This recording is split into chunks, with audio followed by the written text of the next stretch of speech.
there was something like 16 or 17 witnesses, if you include unofficial witnesses. There were 3 witnesses who beheld an angel, and that angel showed them the plates. And there was a table and all this, right? It was like this glorious manifestation.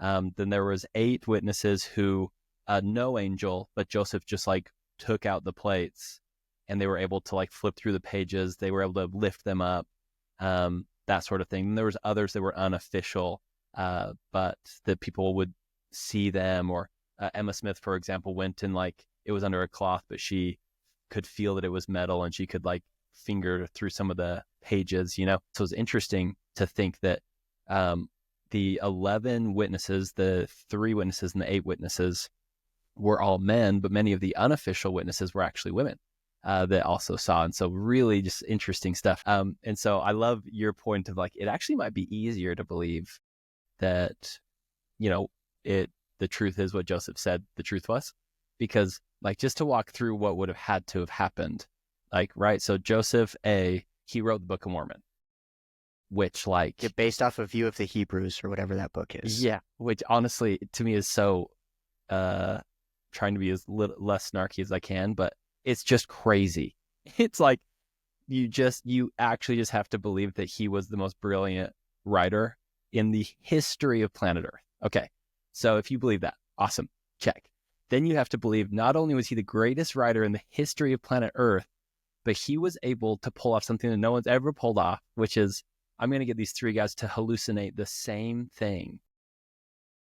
You can't make people hallucinate the same thing because everyone's brain is different and they hallucinate everything. Hence the hypnotist. He hypnotized them. He hypnotized them. Joseph Smith could. So he was a world-class hypnotist. Yeah. Amazing. Then you have to go and explain, okay, well, the 8 witnesses didn't see a vision or an angel. They actually just like literally physically held the plates. So then you have to conclude, okay, he also was an expert in metallurgy, and he made these plates, and he chiseled out different things to fool these 8 guys into believing that he actually had them. So you have to believe all of that. And by the way, there's not a shred of evidence for any of it. For any of that. Yeah. There's not a shred of evidence for any of it. So like, not only do you have to believe all of that about him, it just makes you a conspiracist, and congratulations, I guess. But essentially what they're saying is like, Joseph Smith was the most remarkable person to have ever walked the earth. That's what you have to believe. And this is just the surface. Like you're barely scratching why that is ridiculous, because it just goes deeper and deeper and deeper as you dive into the Book of Mormon itself. Absolutely. And so for some to just sort of like write it off as to like, oh yeah, they were all duped, or they were all in on it, or whatever, and they just like sort of shrug it away. You can't shrug it away. The amount of eyewitness testimonies, and here I want to get specific with one of these examples.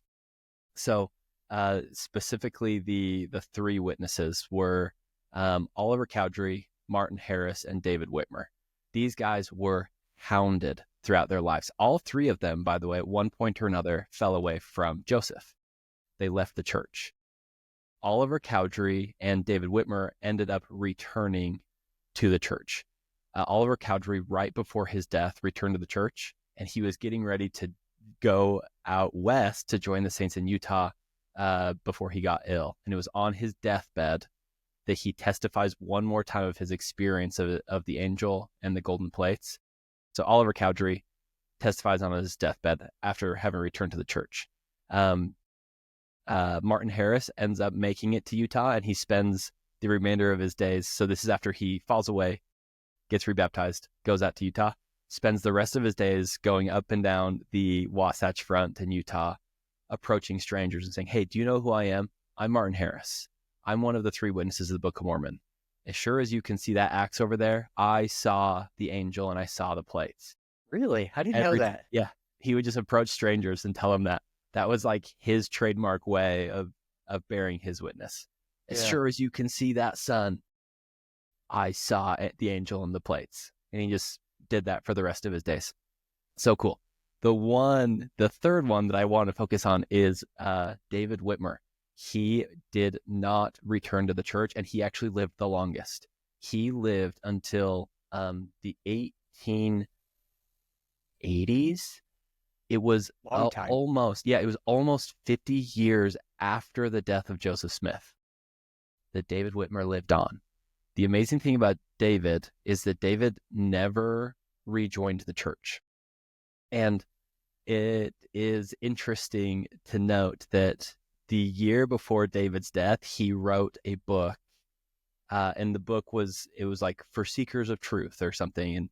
And he sort of outlined his beliefs and different things. And in the book, he actually says quite a bit of negative things about the prophet Joseph. He and the prophet Joseph didn't agree on a lot of things. I'm sure like the failing of the bank in Nauvoo and different policies and different things probably eventually led him to end.